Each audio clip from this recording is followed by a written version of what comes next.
welcome to the Rocks and Roots podcast, where we are very what's the saying, Crank? It's been so long since you've used it. The most what podcast? Podcast on the internet. What was that again? You cut out. Exactly, the most unprofessional podcast on the internet, and this is a prime example as to why.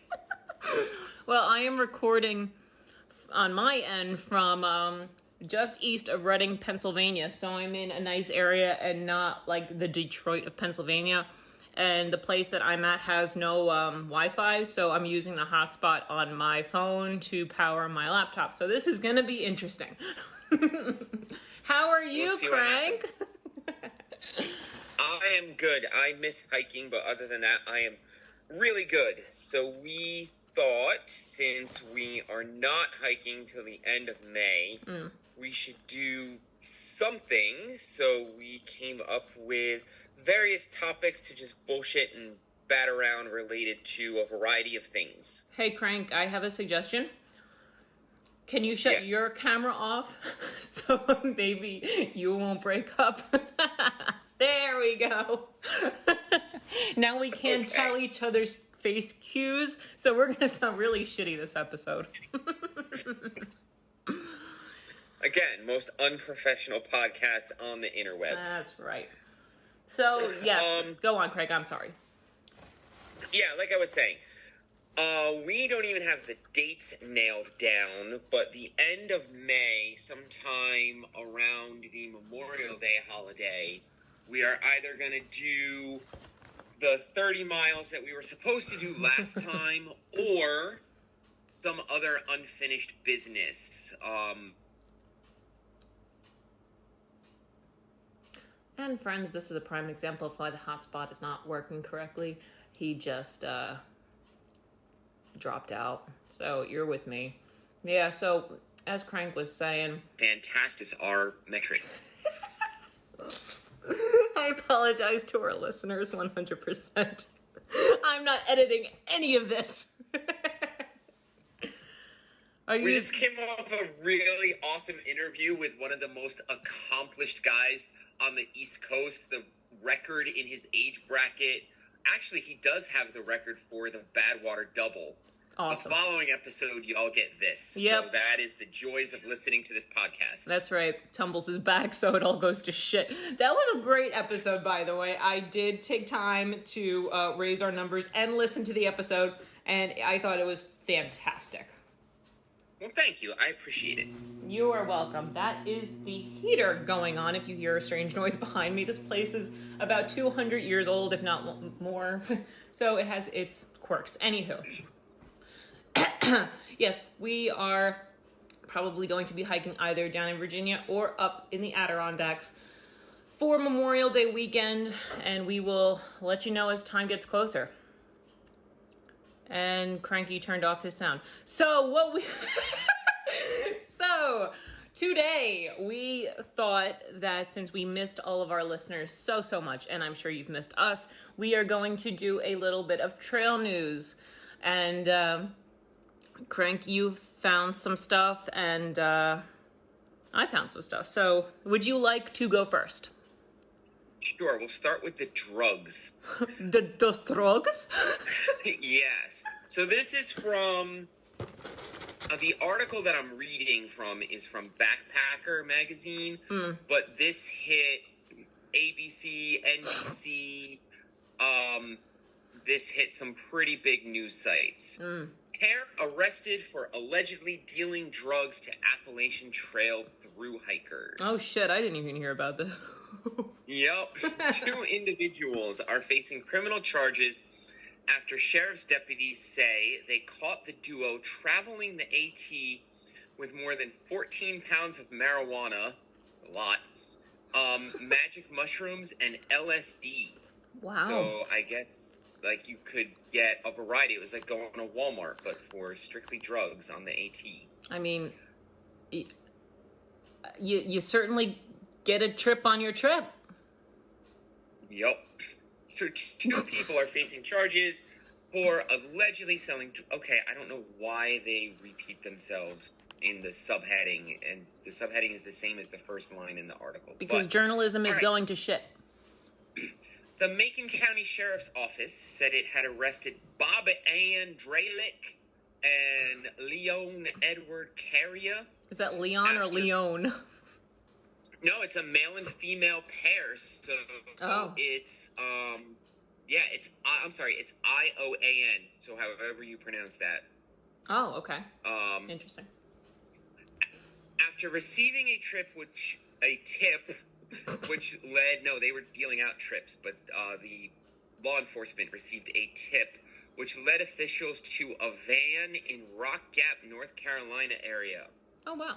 After searching the van with a drug-sniffing dog, deputies found 5.56 pounds of marijuana, 8.7 ounces of psilocybin, 8 doses of LSD, 10 grams of THC wax resin, and a partridge in a pear tree. Whoa.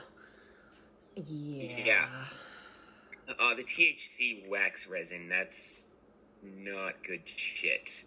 Officers arrested the pair on charges including 3 counts of possession with intent to manufacture, sell, or deliver marijuana, maintaining a vehicle as a dwelling place. I didn't know that was illegal, I guess, in certain municipalities. And possession of paraphernalia. Crayo was also wanted in the state of Virginia for charges of arson to a monument. Sound like lovely people. Oh my gosh. Arson to a monument, that I don't know for certain because that's all it says, but that could be some 2020, like, we're going to burn statues of Jefferson Davis and George Washington bullshit. I don't know. Yeah. Breaking and entering and grand larceny of a firearm. Oh, see, this is where, while drug use isn't uncommon along the Appalachian Trail, that's debatable. Marijuana, LSD, and mushrooms are prohibited on federal land, which hosts a majority of the Appalachian Trail. In addition, while many states have legalized marijuana, and some notable hiking destinations like Colorado have legalized mushrooms as well. I did not know that. Good job, Colorado. And I'm not being sarcastic for our listeners. No, it's awesome because that stuff can, small doses of psilocybin can replace antidepressants. Yes, and they have found, you and I were listening to Jordan Peterson on the way back from a trip, and a hiking trip. Just to be clear. So, he was talking about how studies have found that psilocybin has actually eased the death fear in terminally ill cancer patients, and they get to live out their remaining months in peace instead of being terrified. No, that's awesome. But, I mean, these folks were just asking for it, it sounds like, because yes, they had so much on them. Yep. That's insane. When was this? Was this yesterday? This was a couple days ago? In the last few weeks. Oh, okay. The article is dated April 24th, so this is this week. Oh, this week. Wow. All right. Yeah. Well, thanks, Crank. I mean, folks, be a vigilante. If someone's weird on trail, go after them. There's a couple of things, because then the article gets into growing party culture, has elicited complaints from locals and businesses.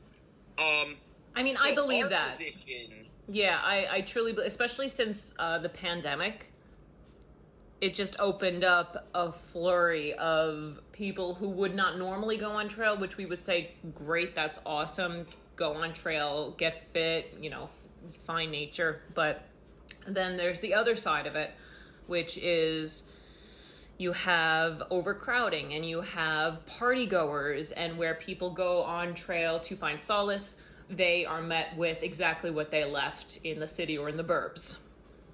Yep. So our position is all of this shit the war on drugs needs to end. You should be able to buy whatever you want from whoever you want. We had a war on drugs. Drugs won. Thank you very much. All it's we're doing is wasting time and money and creating black markets. However, like you said, be respectful. If you're going to use on trail, be respectful. Like, do you remember Bake Oven Knob? Oh yeah, in PA. Yes, where it was just a goddamn mess. One of the best overlooks in Pennsylvania, and we couldn't enjoy it because there was a bunch of drunk kids hanging out on the rocks. Yeah, and if you go on Far Out, formerly known as Gut Hook, you will see on the Bake Oven Knob monument comments that it is known, especially on weekends in summer, as the hangout place for the local kids. So if you want to go maybe a quarter to a half a mile north of there and stop at the Bake Oven Knob shelter, we highly recommend doing that. And then looking at the view in the morning. So be smart, don't be stupid, and just respect freaking other people's why they're out there as well. Exactly. All right, so what did you come up with? All right, I'm gonna go 180 and say something happy. Okay. Dixie is engaged. Our own homemade wanderlust from YouTube posted a photo today or yesterday that she is engaged to a guy that she knew from high school. So congratulations, Dixie. Hope your videos don't stop. Love Rocks and Roots podcast. That is, well, good for her. That is pretty awesome. Yes, I don't think that her videos will stop because that is her income stream. Yes. So that's pretty wild that she kind of circled back, to use our former press secretary's turn of phrase, to someone that she met in high school, because her story is, once you get beyond like her whole YouTube persona gimmick, her story is actually pretty awesome. She worked for Halliburton, right? Yeah.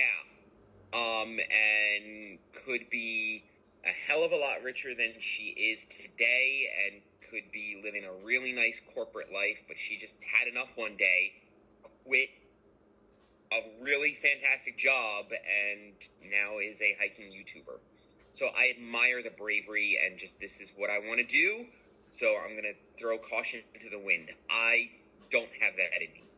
Neither do I. People like Tat and Dixie, it is very admirable. And I think with Dixie, she has a very strong family unit where, yes, like, she had the backing of a big Southern family. They were very, very close. They are very, very close. And so there was that for her. But, you know, for IB Tat, who has no family, you have kind of that luxury as well, where you say, I'm in charge of nobody. No one's in charge of me. I don't need to look after anybody but my dog. So I'm going to do what I want, basically. Yeah, even if I didn't have the things that anchor me down, I don't think I could devote my entire life to this, where basically what Tat does is, even when he's not hiking, the only reason that he gets a job is to save up to hike. So your entire life is built around this, and I just don't think that, for me, I don't think it would be special anymore if literally 365 days a year were devoted to it in some way. True. With Tat, also, you have substance abuse, former substance abuse added on, so it kind of like replaced his drinking, where you're relying on it, but also you love it. It's the same thing with alcohol. I don't know.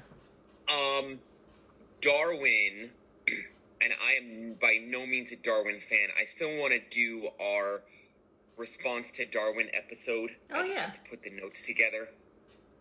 But one of the things that he talks about that very few people do, that I admire him for, is people who replace one addiction with the addiction of hiking and don't deal with the underlying addictive personality. I'm not saying that's what Tat does. He's a friend of the show. We know him. He's been on several times. We've met him a bunch. So I'm not saying that that is what he is doing. But there are a lot of people on trail that do that. And again, hiking is a far healthier addiction than alcohol or drugs. But unless you're dealing with the underlying personality, psychological issues, whatever started you on that path, you're not really dealing with the problem. You're just replacing it with something better. I think we actually asked Jeff that once when we had him on the show. Something about, like, with him quitting drinking and taking on hiking as a way to cope. And I think he definitely agreed to that aspect. Okay, good memory, because that must have been years ago at this point. Yeah. I mean, he always said that he's saved by mountains on Instagram, so I guess there is truth to that. Quite literally, in his case, yes, Yeah. if you know his story and have talked to him. So, all right, well, congratulations to Dixie. Yeah. So, Nice. yes, and the high school sweetheart friend, whatever he is, well done. All right, what do you have next, Crank? So we have added, and we should have done this. You have been better at it than I have. But we have both in the last month recommitted ourselves to resistance training. Yes. But like I said, over the years, you've been better at it than I have. But definitely within the last month, we have both started.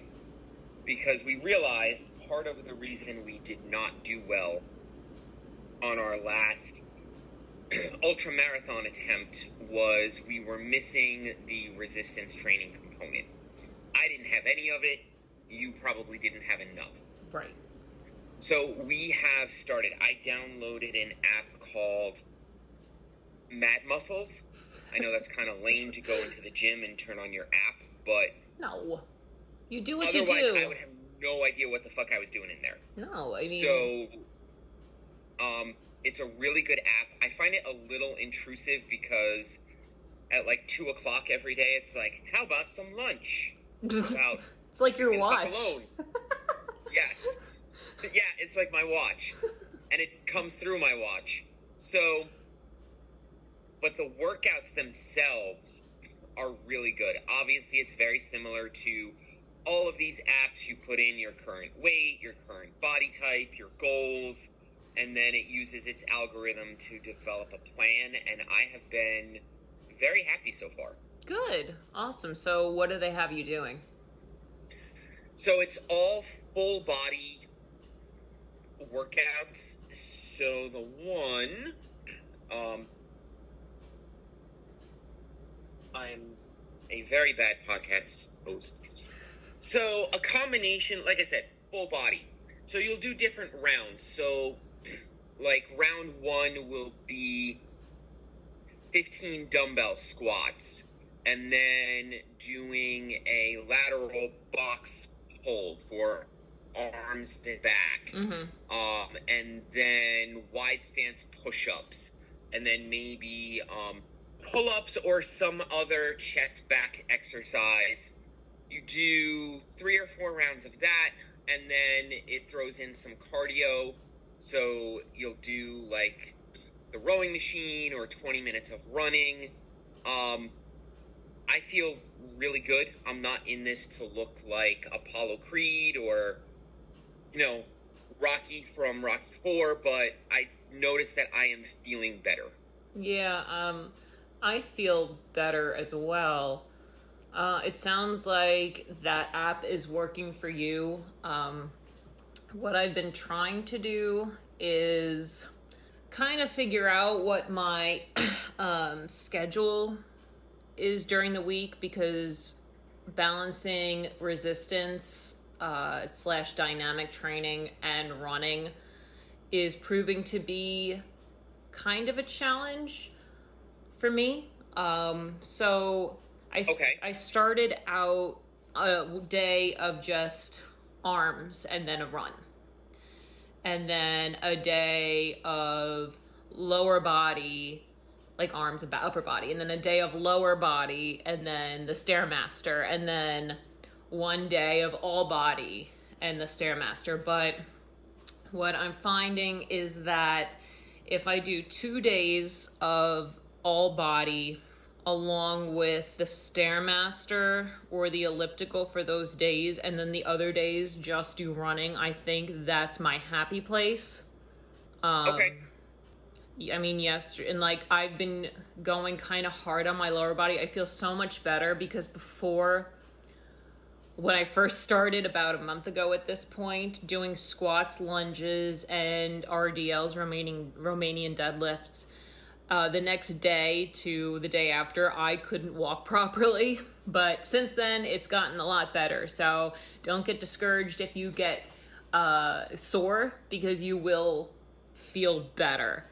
Well, that's the whole point. Your soreness is micro tears in your muscles, and as long as you're not actually hurting yourself, soreness is okay, because when those micro tears heal, that's how you actually build muscle.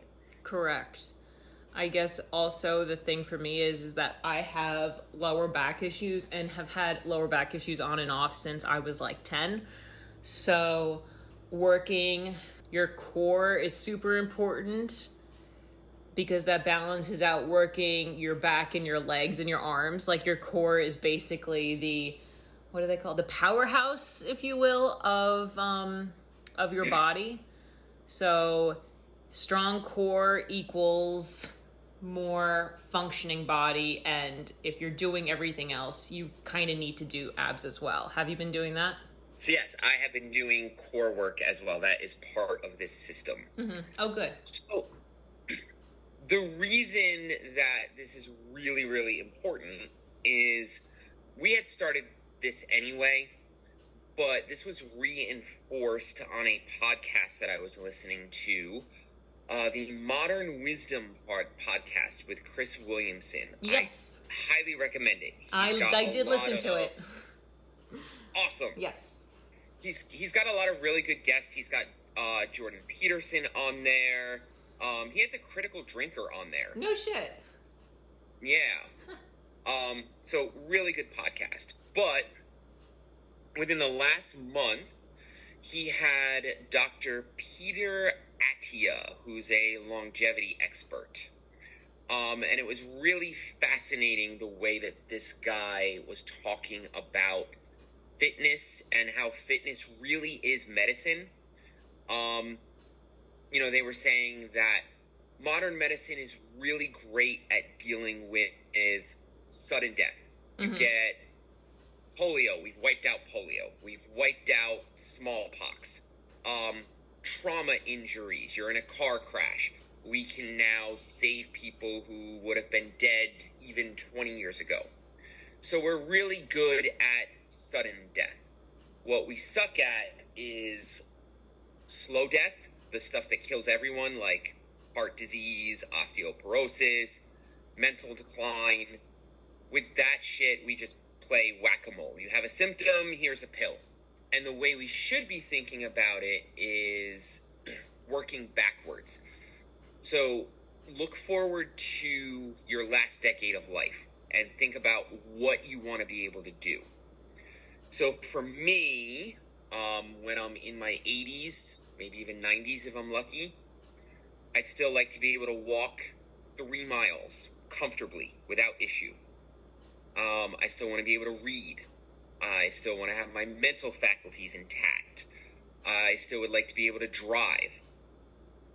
So what you need to do is think about, I have 40 to 50 years between now and then in order to build up strength reserves, to continue doing stuff to keep my mental acuity going, so that the last decade of my life is not spent in a nursing home somewhere, in a chair, not able to do anything, or God forbid, a hospital bed. Yeah, I think this was a really good podcast episode for you to listen to, especially because Cranky has been telling his wife and I for many years that if he ends up close to our nursing home, just to put him on trail and let him walk off a cliff. So I think or just walk till I die. Or just walk until you die. So, yes, I think this was an excellent episode of the mental mind mental. What the hell is it called? Strong Mental Podcast. Modern Wisdom. That's the one. So, which I need curious. clearly. Yes.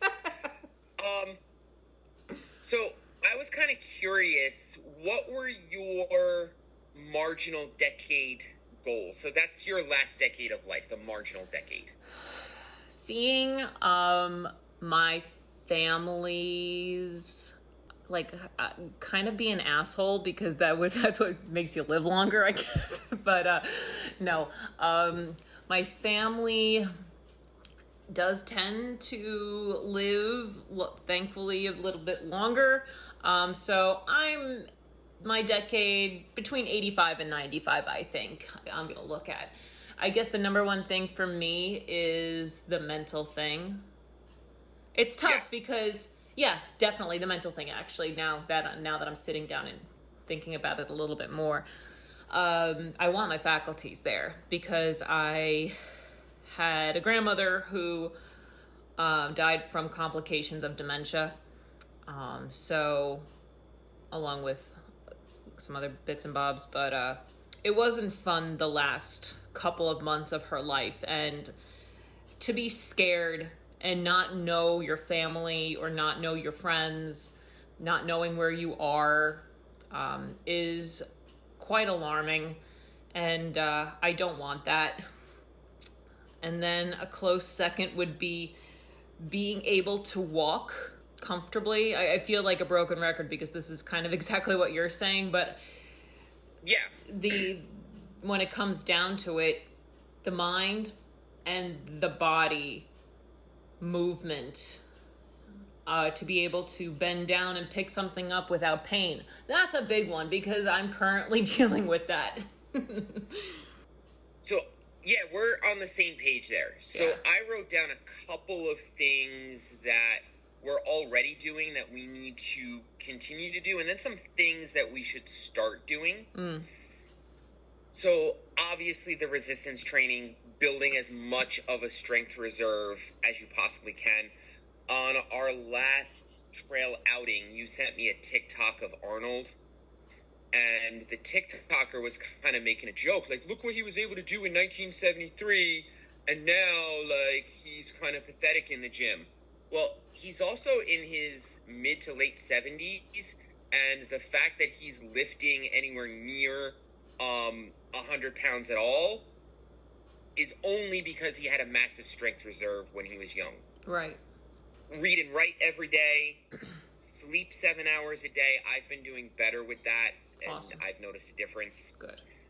And then things that we're not doing, monitor our VO2, which our fitness apps claim they do that, but they don't. To actually monitor your VO2, you have to go in to a facility and you have to undergo something like a stress test. There is a method. There is a mathematical method. It's in a book called The Uphill Athlete.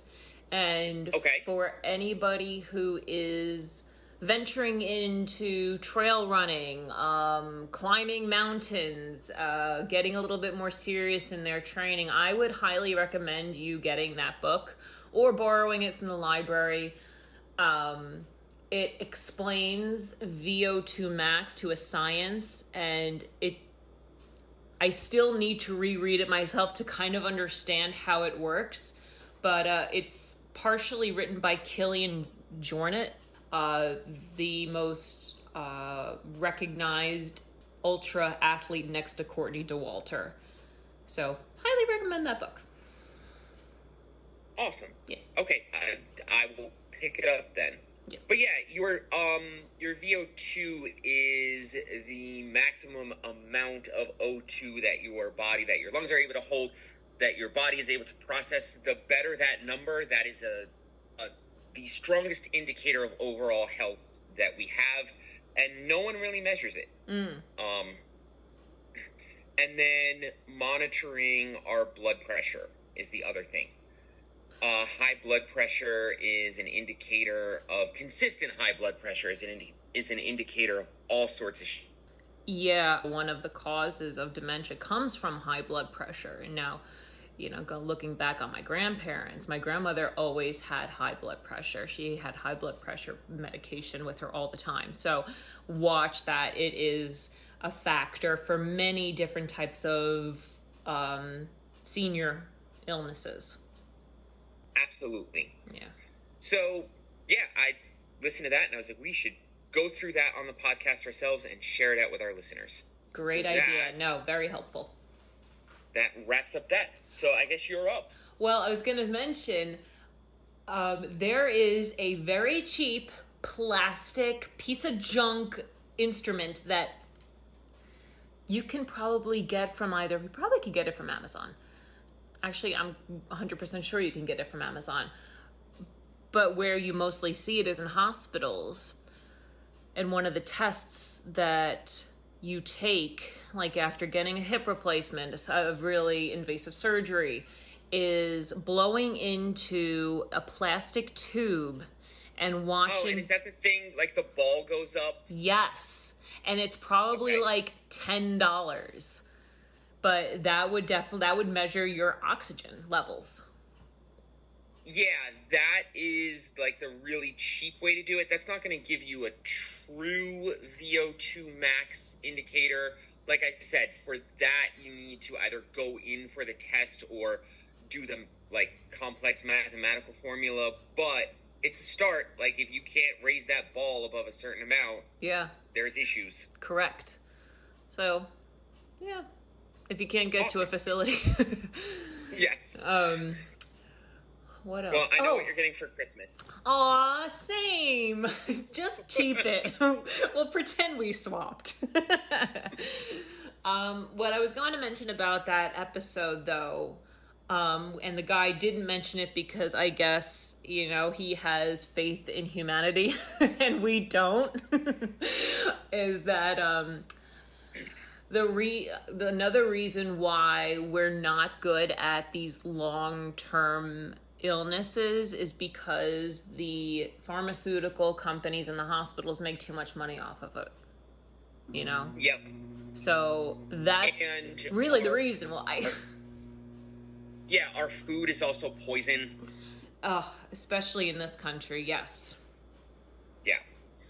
So we should do an episode on that stuff. That would be fun to explore. But so in order to bring in extra cash so that we can hike and do crazy adventures and group trips with Mrs. Cranky, I Uber on the side. But I had a positive one the other day. So my passenger, we got to talking, and we got to talking about running. So this backs up everything. It's anecdotal evidence, but it's evidence. Backs up everything we were just talking about. This woman is 70 years old, has 40 medals for marathons and half marathons. She's running the Philadelphia Marathon in order to qualify for the Boston Marathon in November. That's incredible. So it's thinking about long term and building up those strength reserves. You could still run fucking marathons at 70 years old. 100%. And, resistance training is actually kind of that gateway. You need to keep your muscles and bones strong, lift your weights. Yep. Though I have a question, because I'm getting so many mixed messages. Each athlete is saying a different thing. Each article that I read says a different thing. And maybe the listeners can also shed some light on it. If so, comment either on our podcast show page or on IG. Is it lifting heavy or lifting lighter and more reps?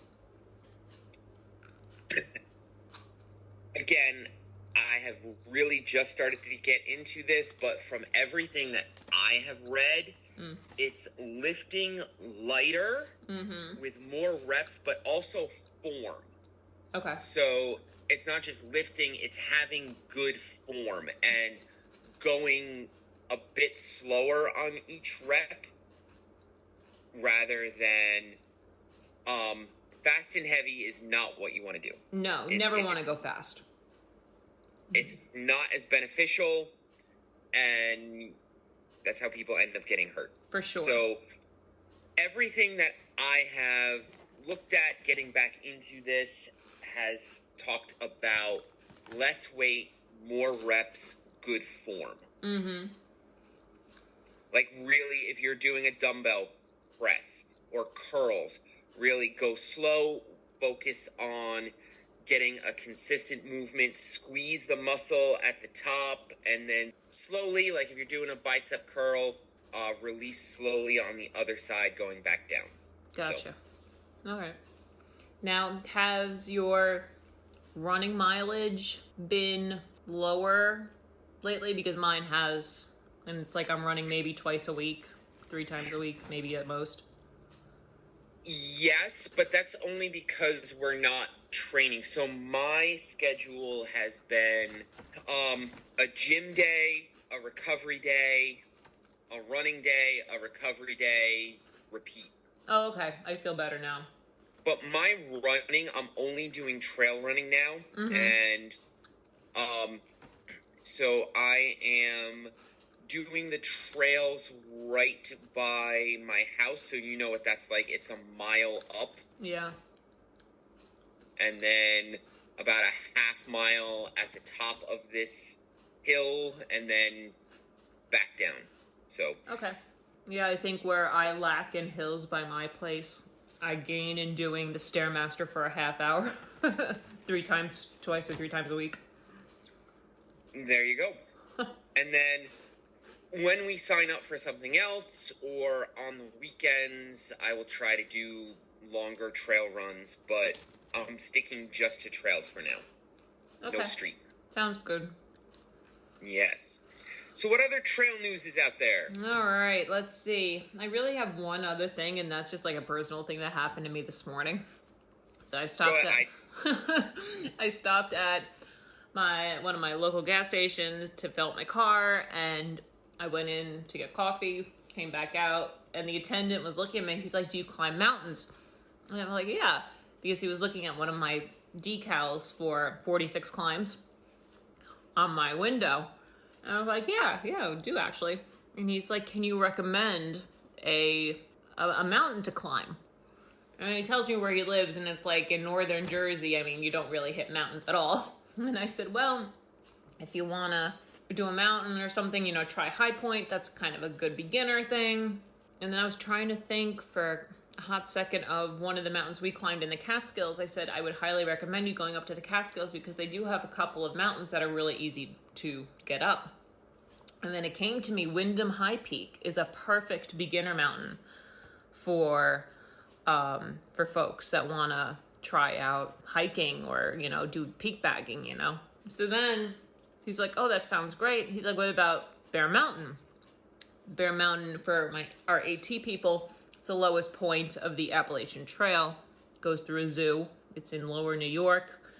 And I said, Bear Mountain is a nice climb, but you'll kill your legs because it's stairs and it's not an easy hill to climb. I would travel the hour and 40 minutes, 2 hours up to the Catskills, do Wyndham High Peak, grab lunch and go home because you would get an even better view and have an enjoyable time. And you're away from people. Bear Mountain is a tourist attraction. So I don't know what this guy was looking for as far as a nature experience, but Bear Mountain is not where I would go for a nature experience, combined with the fact that it is stairs and not an easy climb if you are looking to get into this. Right. I think that would deter him more than anything. Yes, I agree, 100%. So that was kind of like a feel-good chat this morning, some random guy. So it pays friends to put decals on your car that have mountains on them because you will get asked questions. And that's also kind of like having the trail mentality off trail. Which I'm not always the best at this, but whenever we are on trail, I'm in a good mood, so I'm naturally more inclined to say hello to people, to be cheerful, to start conversations, which I'm not always the best at in the real world. Right. So having the mentality that you have on trail in the real world, I think if more of us did that, we would live in a better place. Oh, for sure. I mean, if he was asking me about, like my job, I wouldn't be as enthusiastic, but yeah. Like yesterday was... Oh, God. Yes, it was. Yesterday was bring your child to work day. And all of my colleagues brought all of their multiple children all at once. So there were 9 kids running around work yesterday. Oh, my Lord. Yeah, and one of them ran up to me and hugged me, and I don't like little kids. I don't deal well with little kids. I don't know how to react to them. So I literally patted this young man on the shoulder and said, "They're there. They're there." And everybody laughed because it was the most awkward and hilarious thing ever. But if I meet a kid on trail who's well-behaved and hiking, it's like, "Hey, what's up?" And I'm much better. So now we know where to bring children to bother Cranky. No, do not bring all of your kids to my job or the trail. The point is, if I had been more like I am on trail at work yesterday, it would have been a better experience for everybody. Yes. Yeah, you just put the kids that showed up to your job to child labor, which was awesome. Hey. The kid wanted to do work, and I said, with pleasure. Which is what it was designed to be for. It wasn't designed for soccer moms to show off their kids to their colleagues. So it was a very hectic day yesterday. Indeed it was. I'm glad that I don't have children at my house. Yes. Upcoming, we don't have anything at the moment other than our Memorial Day stuff, so I will start reaching out to guests so we can get some guests back on. Sounds good. We will nail down exactly what we are doing on Memorial Day, but it's going to be something either long mileage-wise or something intense elevation-wise. Sounds good. So, awesome. We will keep everybody posted. And I would like to thank our listeners for being very patient with us as we deal with the spotty hotspot going on. I have faith in your editing that no one will ever know. Ooh, all right. Let's see about There is your challenge. Challenge accepted. Anywho, well, we've been on for 51 minutes, which probably means about 35 with all the editing. So, I think this is a good place to stop. It was nice to catch up and chat and talk trail, as always. And, as always, find us on the gram at rocks_roots_pod. That's it. We're on the TikToks. We are definitely on Apple and Google Podcasts, so leave a comment, leave a star or 5. And, anything else, Crank? That's it. Off air, let's try to get some dates for Memorial Day, because I have a thing one day that weekend, so let's try to figure out around that. Perfection. All right, folks, that's all. That's us. That's you. Ciao.